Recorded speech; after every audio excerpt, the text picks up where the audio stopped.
इस फिल्म के ट्रेलर के मुताबिक फिल्म में प्यार और गलतफहमी के बीच तनाव दिखाया गया है, जहां रिश्तों में शक, त्याग और भावनात्मक उलझनें कहानी को आगे बढ़ाती है। इस वजह से ये सिर्फ मनोरंजन वाली फिल्म नहीं बल्कि भावनात्मक ड्रामा भी लगती है दोस्तों।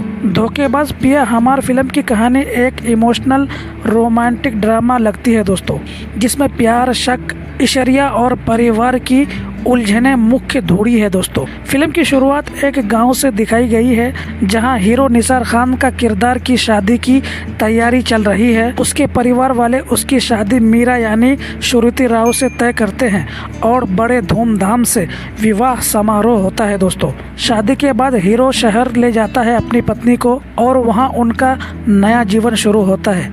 इसी बीच हीरो की मुलाकात अपने ऑफिस की नई मैनेजर काजल यानी सपना सिंह से होती है, जो पहले से ही उसके साथ कॉलेज में अच्छे दोस्त थी।